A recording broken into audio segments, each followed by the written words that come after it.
Guys आप लोग मेरा चैनल सब्सक्राइब नहीं करते, प्लीज़ सब्सक्राइब ताकि मेरा मोटिवेशन बना रहे। देखिए यहाँ पे ये फसल बो रहे हैं, पहले ट्रैक्टर से इस तरह से इसको जोता है और जोतने के बाद में इसके अंदर बीज डाला जा रहा है। तो ये हैं किसान यहाँ के जो कि बीज वगैरह डाल रहे हैं इसमें।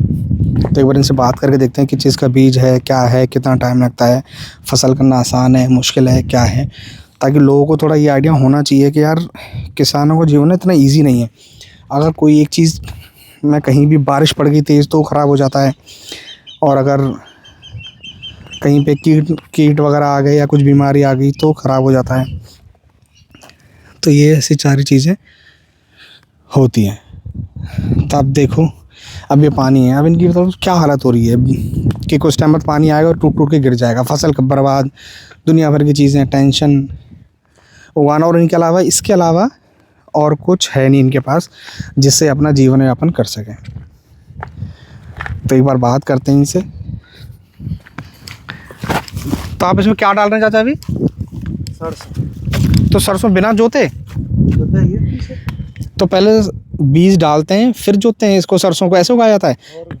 और अच्छा, ऐसा नहीं होता कि मतलब पहले जोतते हैं फिर बीज डालते हैं? नहीं, तो उससे होता है मशीन से। अच्छा, फिर मशीन से होता है, वो मशीन में पहले जोतती जाएगी फिर डालेगी वो। आप इसमें ऊपर डाल रहे हैं और फिर उसके बाद जुताई होगी, फिर जुताई होगी। अच्छा, और ये आसपास पानी है चाचा, तो इसका क्या है, मतलब सपोज सरसों बड़ी होती है फिर बारिश वगैरह ही फिर ख़राब नहीं होगी आपकी, या कोई ये खेत कट के जाएगा? जो ज़्यादा हो जाएगी तो मर जाएगी, हल्की पतली भाई तो ना मरेगी।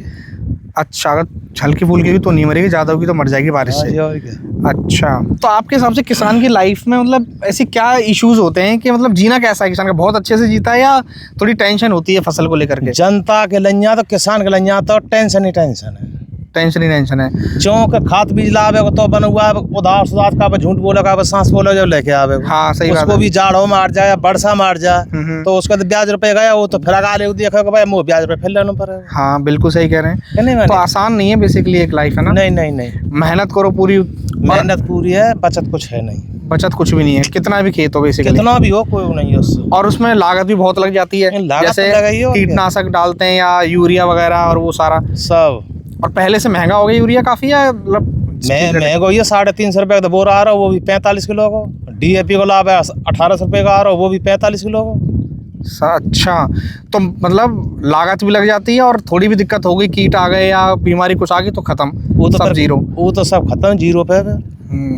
और इस पानी से कोई आपको लगता है क्या क्या दिक्कत हो सकती है जो भरा हुआ है आसपास? पानी तो इससे तो कछुना है या तो तब गैस में पैदा नहीं होगी, बस पैदा नहीं होगी, खत्म है। जिनमें थोड़ा बहुत खेत होगा या नहीं होगा या एक आध बीघे होगा उसका पानी में डूबा है तो वो खत्म है, वो कुछ नहीं कर सकता। बिल्कुल, वो हम कछुना है रो या साल तो कछुना है अगारी पता पर है क्या होगा क्या? तो आगे तो फिर बारिश होगी, फिर ऐसे ही भर जाएगा ये, और क्या? तो आप किसको सॉल्यूशन देखते हैं कि क्या सॉल्यूशन होना चाहिए इसका? सॉल्यूशन का है भैया, यहाँ में वाह डोर है कि ये तो किसान की मर्जी की बात है, चूंकि रोक तो रोके ना है कि पानी जमुना जी मर्द का अपना। हाँ सही बात है। जो सरकार जो लगा तो रोक सको ना, किसान में तो कोई रोक हाँ नहीं रोक रहे हैं, बिल्कुल सही बात। लेकिन अगर वहां से मिट्टी वगैरह नहीं उठती उस जगह से तो मुझे लग रहा है कि थोड़ा सा शायद तो आम तो ना पानी वहां तो ना फिर पानी का आता ही नहीं है ना। तो ये दिक्कत तो है थोड़ी सी। तो इस टाइम पे भी क्या क्या फसलें उगाती हैं वैसे इस टाइम जब आते जब लाया भाई जा रहे सरसों भाई जा रहे सरसों तो 15-20 दिन पीछे पे गेहूँ उगाए जाएंगे इसी में। तो सरसों 15-20 दिन में कट जाती है? नहीं, ये तो पूरे जाड़े चलेगी। अच्छा, पूरी सर्दी चलेगी? हाँ जी, समझ गया। उसके बाद फिर गेहूँ, उसके साथ में गेहूँ उगाते हैं या सरसों उगाते हैं? गेहूँ तो फिर दूसरे खेत में होगी। अब जैसे अब यहाँ में हमने सरसों बो दी, ये खेत खा लिया हमने, गेहूँ का रखा है। समझ गया। तो इसमें गेहूँ होंगे। अच्छा, इसमें गेहूँ होंगे और यहाँ पे सरसों होगी। यहाँ में सरसों। और पूरे सर्दी में 2 फसल होती है, मतलब पूरे सर्दी में एक ही फसल होती है, या तो सरसों कर लो, गेहूँ ले लो, या गेहूँ कर लो। समझ गया। तो गेहूं से बेसिकली क्या मतलब रेट वगैरह क्या सही मिल जाता है या नहीं पिछले साल के अकॉर्डिंग? कुछ टाइम से ना मिलो हमें कहा वही 2300-2400 लास्ट इतना कहा है भैया। महंगाई देखे के हिसाब देखे तो कछु ना कहा किसानों को बस हो रहा है नहीं बस तो लागत उतनी लग जाती है, यूरिया DAP लगा के मेहनत काटना पीटना। 1800 रुपया का तो कट्टे कट्टा रहो, DAP को 300-350 रुपया यूरिया कट्टा है। अब वहाँ में तुम्हारा रहे हो पानी 100 रुपये लीटर डीजल आ रहा है। हाँ सही कह रहे हो। तो इसमें फिर दवाई गोली बचा का कछु ना बचा, बस किसान तो यहाँ में खावे के लिए साल भर को नाज इकट्ठा है जाए, बस इतना हो जाता है। इतना है बस। और लोगों को बहुत गलत फहमी है कि मतलब किसान अच्छा खाते कमाते हैं और ऐसा है वैसा है। लोग बहुत ऐसे हैं जो मूव कर रहे हैं किसानी की तरफ कि वो खुद खेत में तो उगाना चाह रहे हैं, बट मुझे लगता है कि वो कामयाब हो नहीं पाएंगे क्योंकि लागत बहुत ज़्यादा लग जाती है, कटिंग वटिंग अब और सारा। कामयाबी कैसे हो जाएंगे, जो ने होशियार मानस हो तो खेती करी ना रहे, वो तो हमारे तो बार उठा देता है। वो तो सही अपना कह रहे पैसा लेके अलग पर है, उसका जाड़ो मारो चाहे पारो मारो चाहे जमना मारो कछु मारो, तो पैसा मतलब अपना मेहनत मजदूरी कर रहे हो बाहर बात जाके। हो। समझ गया, वो फिर भी बचा लेता है, कुछ कोई नौकरी कर लेता है और यहाँ ऐसे कर लेता है, लेकिन किसान, यहाँ को तो किसानों का मतलब कुछ नहीं बच रहा, कहने का मतलब ये जो खुद किसान कर रहा कछु है, ना बच रहा, जो खुद कर रहा है वह नहीं कछु ना बच बच रहा। रहा। समझ गया, ठीक है चाचा, थैंक यू।